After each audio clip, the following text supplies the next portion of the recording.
মামা আমাকে দেখেই বললেন, রেশমা, তুই অনেক দিন পর এলি। আজ আমি তোর জন্য বাজার থেকে অনেক বড় একটা মাছ নিয়ে আসব। আজ মাছের মাথা দিয়ে মামা ভাগ্নি ভাত খাবো। মামার এই কথা শুনে আমার মনটা ভরে গেল। সেদিন দুপুরে আমরা সত্যিই অনেক মজা করে মাছের মাথা দিয়ে ভাত খেলাম। রাতে যখন ঘুমানোর সময় হলো, মামা বললেন, রেশমা, তুই তোর মামির সাথে ঘুমিয়ে পড়। আমি বারান্দায় গিয়ে ঘুমাই। মামা মামির সরলতা আর ভালোবাসা আমাকে মুগ্ধ করল। পরের দিন সকালে মামি বললেন, শোনো গো, তোমার ভাগ্নি এসেছে। ওরে নিয়ে একবার আমাদের বাড়িতে ঘুরে আসো না কেন? ওকে তো কোনোদিন আমাদের বাড়িতে নিয়ে যাওনি। মামির কথা শুনে আমার মনটাও লাফিয়ে উঠল। আমি তো ছোটবেলা থেকেই চট্টগ্রামের নাম শুনেছি, সেখানকার সাগর আর পাহাড়ের গল্প শুনেছি। চট্টগ্রামে যাওয়ার খুব ইচ্ছা ছিল আমার। আমি মামাকে বললাম, মামা, মামি যখন বলছেনই, চলো না তোমার শ্বশুর বাড়ি থেকে ঘুরে আসি। তোমার শ্বশুর বাড়িটাও দেখা হয়ে যাবে, আর চট্টগ্রাম শহরটাও ঘুরে আসা হবে। সারাদিন লেখাপড়া আর বাড়িতে থাকতে থাকতে একদম একঘেয়ে হয়ে গেছি। একটু মনটাও হালকা হবে। মামা প্রথমে একটু ইতস্তত করলেও আমার আগ্রহ দেখে রাজি হয়ে গেলেন। পরদিনই আমরা চট্টগ্রামের উদ্দেশ্যে রওনা দিলাম। মামার শ্বশুর বাড়ি পৌঁছে দেখলাম, মামার শ্বশুর একজন অদ্ভুত মানুষ। বাড়িতে কোনো মেহমান এলে তিনি এমনিতেই হাসি খুশি হয়ে উঠতেন। কিন্তু অদ্ভুত ব্যাপার হলো, আমি যখন মামার সাথে তার শ্বশুর বাড়িতে ঢুকলাম, মামার শ্বশুর আব্বা আমাকে দেখে অবাক চোখে তাকিয়ে রইলেন। যেন তিনি আমাকে চিনতে চেষ্টা করছেন কিন্তু পারছেন না। তার চোখে মুখে এক ধরনের বিস্ময় আর কৌতূহল মিশেছিল। আমি এগিয়ে গিয়ে মামার শ্বশুরকে সালাম দিলাম। তিনি আমার সালাম গ্রহণ করলেন এবং একটি দীর্ঘশ্বাস ফেলে বললেন, তোমরা এসে অনেক ভালো করেছ। আমি তো এখন চাইলেও তোমাদের বাড়িতে গিয়ে দেখে আসতে পারি না, তাই তোমরা এসে অনেক ভালো করেছ। তার কথায় আন্তরিকতা ছিল, কিন্তু একটা বিষয় আমাকে খুব ভাবাচ্ছিল। তিনি বারবার আমার দিকে এমনভাবে তাকাচ্ছিলেন যেন তিনি আমাকে কিছু বলতে চান, কিন্তু বলতে পারছেন না। তার চোখে মুখে এক ধরনের দ্বিধা আর অস্থিরতা লক্ষ্য করলাম। আমি তাকে জিজ্ঞেস করলাম, আব্বা, আপনি কি আমাকে কিছু বলতে চান? যদি কিছু বলার থাকে নির্ভয়ে বলুন। তিনি আমার দিকে তাকিয়ে একটু হাসলেন, কিন্তু সেই হাসিতেও যেন এক অদ্ভুত ছিল। তিনি বললেন, তুমি যখন এসেছো একটু শান্ত হও। অবশ্যই বলবো, কিন্তু কি কথা তা আমার তখনও জানা হলো না। এই অজানা কৌতূহল আমাকে সারাক্ষণ অস্থির করে রাখছিল। রাতে সবাই মিলে খাবার সেরে যখন ঘুমাতে গেলাম, আমি মুহূর্তেই ঘুমিয়ে পড়লাম। কিন্তু গভীর রাতে, প্রায় রাত ৩টার দিকে, হঠাৎ আমার ঘুম ভেঙে গেল। কোথা থেকে যেন একটা অদ্ভুত আওয়াজ আসছে। মনে হচ্ছে মেয়েলি কণ্ঠ। ধীরগতিতে সেই শব্দটা যেন ক্রমশ বাড়ছিল। আমার ভয় করতে শুরু করল। ভয়ে ভয়ে জানালার দিকে তাকালাম। ঘরের বারান্দায় কেউ যেন হাঁটছে। কিন্তু কে সে? অন্ধকারে ভালো করে দেখা যাচ্ছিল না। যখন আরো ভালো করে তাকানোর চেষ্টা করলাম, আমার মনে হলো সেটা যেন মামার শ্বশুর হতে পারেন। কিন্তু এই রাতে তিনি বারান্দায় কি করছেন? আর ওই মেয়েলি কণ্ঠটা কার? ভয়ে আমার গলা শুকিয়ে কাঠ হয়ে গেল। পরের দিন সকালে মামা বললেন, রেশমা, চট্টগ্রামের রাজধানীতে আমার একজন বন্ধুর বাসা।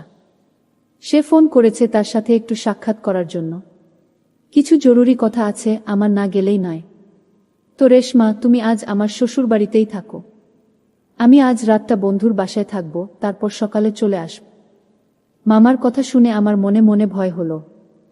এই বাড়িতে আমি একা কি করে থাকব? কারণ এখানে তো মামার শ্বশুরকে আমার সুবিধার মনে হচ্ছে না। তার ওই অদ্ভুত তাকানো, রাতের রহস্যময় আওয়াজ, সবকিছু মিলে আমার মনটা কেমন যেন অস্থির হয়ে উঠল। মামা চলে গেলেন, আর আমি সেদিন রাতে ঘুমাতে গিয়েও কিছুতেই ঘুমাতে পারছিলাম না। রাতের রহস্যময় আওয়াজ আর মামার শ্বশুরের অদ্ভুত কথা আমার মনকে আরও বেশি আচ্ছন্ন করে ফেল। মামা চলে যাওয়ার পর পুরো বাড়িটা যেন কেমন শূন্য লাগছিল। আমি বিছানায় শুয়ে এপাশ করছিলাম, কিন্তু কিছুতেই ঘুম আসছিল না। রাতের আবছা আলো ঘরের প্রতিটি জিনিসকে কেমন যেন রহস্যময় লাগছিল। ঘড়ির কাঁটা টিক টিক করে চলছিল। আমি মনে মনে ভাবছিলাম, মামার শ্বশুর আব্বার ওই অদ্ভুত তাকানো আর রাতের বেলা বারান্দায় হাঁটার শব্দটা কি ছিল? একজন বয়স্ক মানুষ এত রাতে কেন বাইরে হাঁটবেন? আর সেই মেয়েলি কণ্ঠটাই বা কার ছিল? আমার কল্পনায় নানা রকম অদ্ভুত ছবি ভেসে উঠছিল। হঠাৎ করেই বাইরে থেকে আবার সেই রহস্যময় কণ্ঠস্বর শুনতে পেলাম। এবার যেন আওয়াজটা আরো স্পষ্ট, আরো কাছাকাছি মনে হলো। মনে হলো কেউ যেন ফিসফিস করে কথা বলছে। ভয়ে আমার মন কেঁপে উঠল।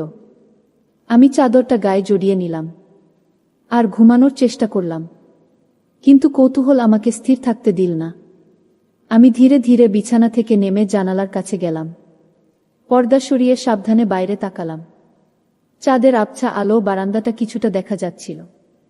প্রথমে কিছুই দেখতে পেলাম না, কিন্তু একটু পরেই আমার চোখ আটকে গেল। মামার শ্বশুর আব্বা বারান্দায় দাঁড়িয়ে আছেন।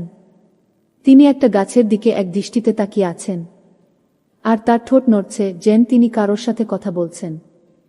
কিন্তু আশেপাশে তো আর কেউ নেই। তাহলে তিনি কার সাথে কথা বলছেন? ব্যাপারটা আরও রহস্যময় মনে হলো।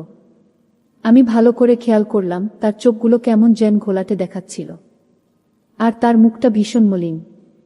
মনে হচ্ছিল তিনি ভীষণ চিন্তিত বা দুশ্চিন্তাগ্রস্ত। কিছুক্ষণ পর তিনি হঠাৎ করে মাটির দিকে তাকিয়ে নিচু স্বরে কিছু বললেন। তারপর ধীরে ধীরে ঘরের ভেতরে চলে গেলেন। আমি জানালা থেকে সরে এসে বিছানায় ধপাস করে বসে পড়লাম।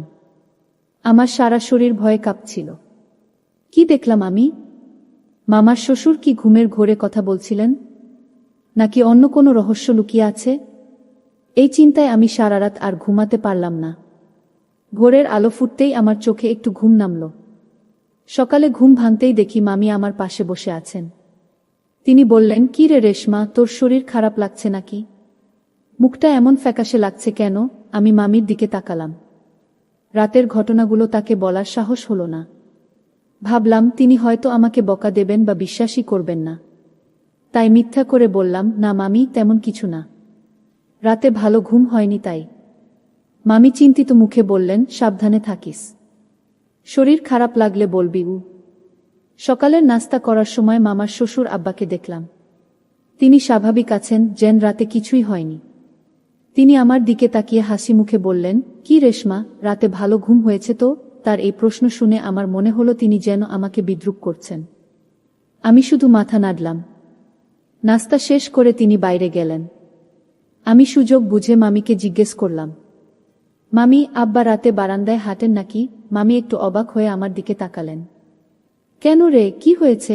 আমি তখন ইতস্তত করে রাতের কথাগুলো বললাম, তবে শুধু মামার শ্বশুরের বারান্দায় হাঁটার কথা বললাম, মেয়েলি কণ্ঠের কথা বললাম না।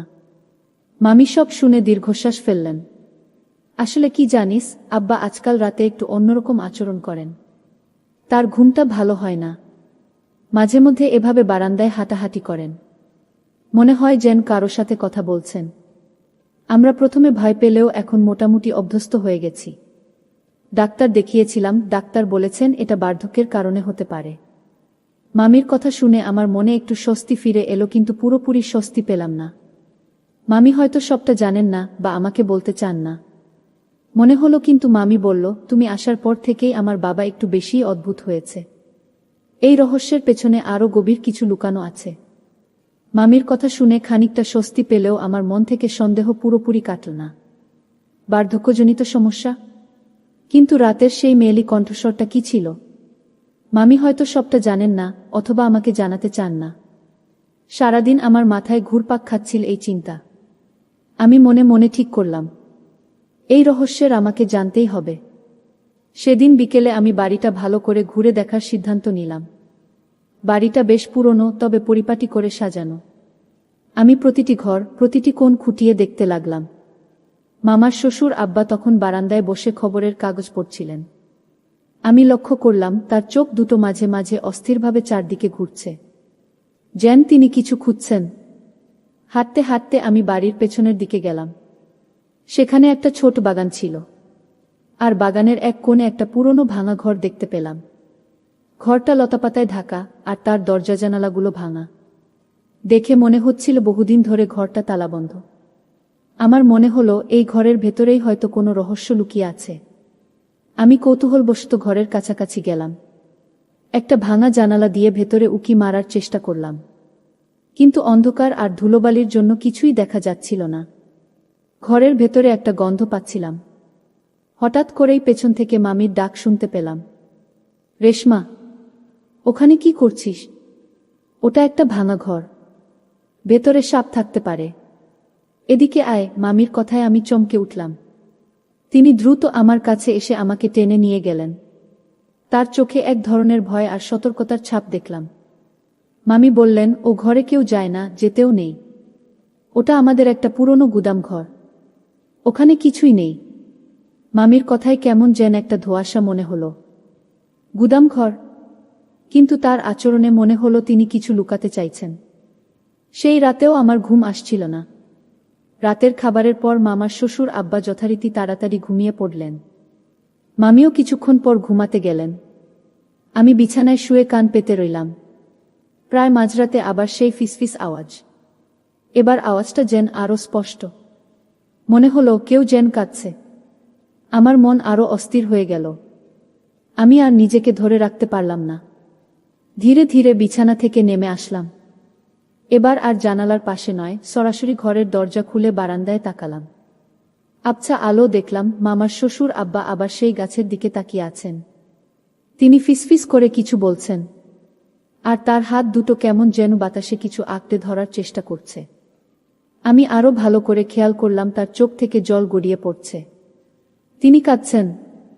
আর সেই মেয়েলি কণ্ঠস্বরটা, সেটা যেন আব্বার কণ্ঠস্বরের সাথেই মিশে আছে। যেন তিনি নিজেই মেয়েলি কণ্ঠে কথা বলছেন, অথবা মেয়েলি কণ্ঠকে নকল করছেন। আমি আর অবাক হলাম না, কিন্তু তার এই কান্না দেখে আমার মনে গভীর কৌতূহল জন্মালো। তিনি কেন কাঁদছেন? কিসের এত কষ্ট তার? এই মুহূর্তে আমার মনে হলো তিনি একা নন, যেন তার সাথে অদৃশ্য কোনো একজন দাঁড়িয়ে আছে। কিছুক্ষণের মধ্যে তিনি ঘরের ভেতরের দিকে চলে গেলেন।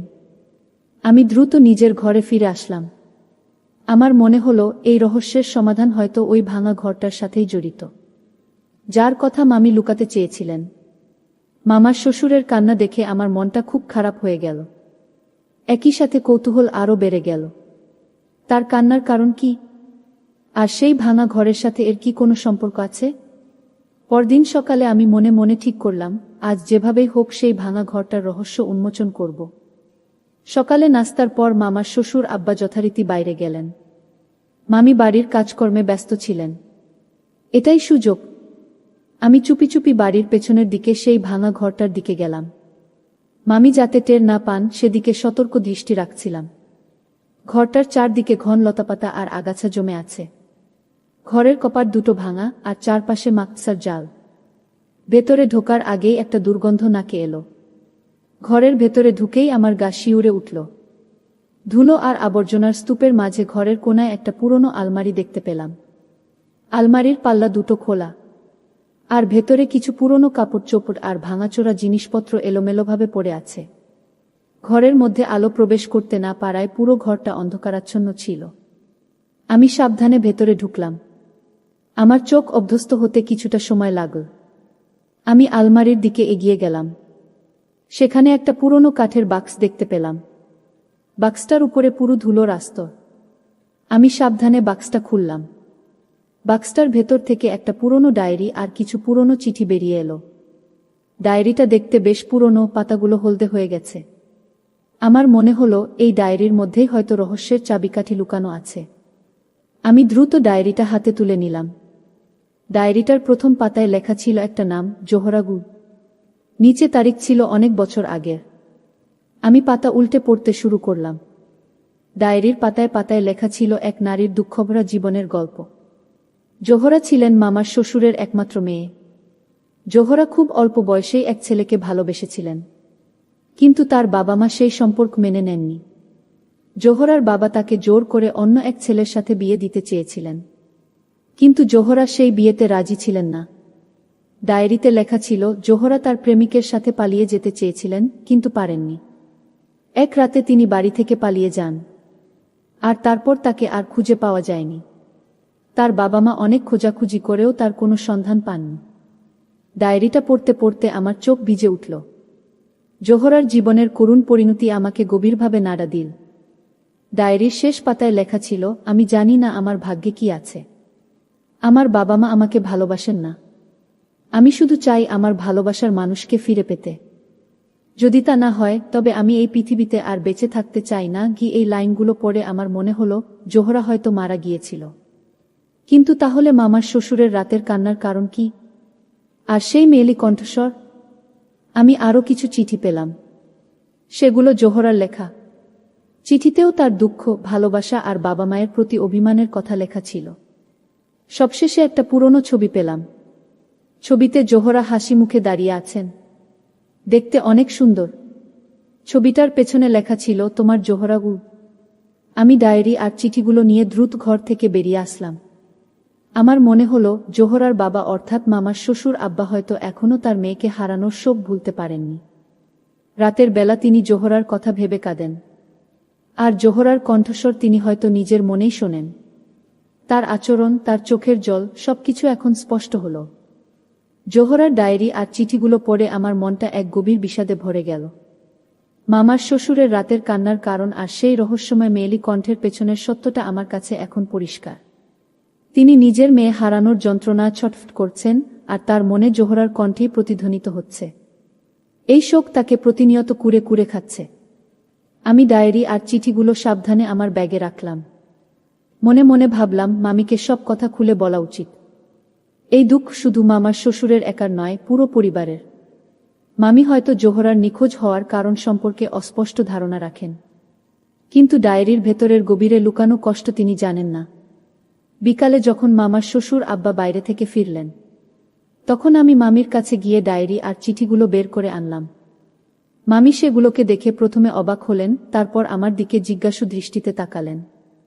আমি তাকে রাতের ঘটনার কথা, মামার শ্বশুরের কান্নার কথা, আর তারপর ভাঙা ঘরে ডায়েরি ও চিঠি খুঁজে পাওয়ার কথা বিস্তারিত বললাম।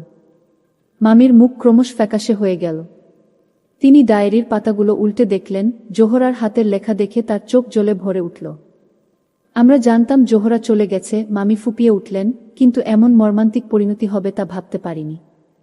ওর বাবা সারা জীবন এই কষ্টটা বুকে চেপে রেখেছেন, কাউকে বলেননি, নিজের ভেতরেই সব কষ্ট পুষে রেখেছেন গু। মামিকে আমি বললাম, মামি, আপনার আব্বাকে এই শোক থেকে মুক্তি দিতে হবে। তাকে বুঝতে হবে যে তিনি একা নন। জোহরা হয়তো নেই, কিন্তু তার স্মৃতি আমাদের মাঝে বেঁচে থাকবে। হয়তো জোহরার গল্পটা সকলের সাথে ভাগ করে নিলে তিনি কিছুটা শান্তি পাবেন গু। মামি আমার কথায় সায় দিলেন। সেদিন রাতে খাবারের পর আমরা সবাই বসলাম। মামার শ্বশুর আব্বা স্বাভাবিকভাবেই বসেছিলেন। মামি তখন ধীরে ধীরে ডায়েরিটা তার হাতে তুলে দিলেন। আব্বা প্রথমে অবাক হলেন, তারপর যখন জোহরার হাতের লেখা দেখলেন, তিনি ডায়েরিটা খুলে পড়তে শুরু করলেন। আমরা কেউ কোনো কথা বললাম না। তিনি পড়তে পড়তে কেঁদে ফেললেন। তার চোখের জল জোহরার লেখা অক্ষরের উপর পড়ছিল। অনেকক্ষণ পর তিনি ডায়েরিটা বন্ধ করলেন। তার মুখটা দেখে মনে হচ্ছিল তিনি যেন অনেক বছর ধরে চাপা পড়ে থাকা কোনো পাথর সরিয়ে ফেলেছেন। তিনি আমাদের দিকে তাকালেন, তার চোখে ছিল এক অদ্ভুত শূন্যতা আর সেই সাথে এক ধরনের শান্তি। তিনি বললেন, আমি জানতাম ও কোনোদিন ফিরে আসবে না, কিন্তু ওর এই কষ্টটা যে এতটা গভীর ছিল তা জানতাম না গু। এরপর আমরা মামার শ্বশুরের সাথে জোহরার স্মৃতিচারণ করলাম। মামি জোহরার ছোটবেলার কথা বললেন। আমরা সবাই জোহরার জন্য প্রার্থনা করলাম। সেদিনের পর মামার শ্বশুরের পরিবর্তন আসতে শুরু করল। রাতে তিনি আর বারান্দায় হাঁটতেন না। সেই রহস্যময় কণ্ঠস্বরও আর শোনা যেত না। তার মুখে ধীরে ধীরে হাসি ফুটতে শুরু করল। তিনি যেন জোহরার স্মৃতিকে নতুন করে বরণ করে নিলেন, কিন্তু তার হারানোর কষ্টকে আর নিজের ভেতরে চাপা রাখলেন না। কিছুদিন পর আমি মামার বাড়ি থেকে নিজেদের বাড়িতে ফিরে এলাম। এই কদিনে আমি শুধু একটি রহস্যের সমাধান করিনি, একটি পরিবারের গভীর দুঃখের অংশীদার হয়েছিলাম। আমি বুঝেছিলাম ভালোবাসার মানুষ হারানোর কষ্ট কতটা গভীর হতে পারে। তবে এটাও বুঝেছিলাম সেই কষ্টকে নিজের ভেতরে চেপে না রেখে সবার সাথে ভাগ করে নিলে তা হালকা হয়। এই গল্পের মাধ্যমে আমরা শিখি যে ভালোবাসার মানুষের কষ্ট বা হারানোর বেদনাকে নিজের ভেতরে চেপে রাখলে তা মানুষকে ধীরে ধীরে নিঃশেষ করে দেয়। শোক বা দুঃখকে ভাগ করে নিলে তা হালকা হয়। পরিবার বা কাছের মানুষেরা পাশে থাকলে যে কোনো কঠিন পরিস্থিতি মোকাবিলা করা সহজ হয়। অতীতকে মেনে নিয়ে সামনের দিকে এগিয়ে যাওয়াই জীবনের মূল মন্ত্র। আমাদের সবসময় অন্যের প্রতি সহানুভূতিশীল হতে হবে এবং বিপদে বা কষ্টে তাদের পাশে দাঁড়াতে হবে। বন্ধুরা, আজকের গল্পটি কেমন লাগলো তা অবশ্যই কমেন্ট করে জানাতে ভুলবেন না।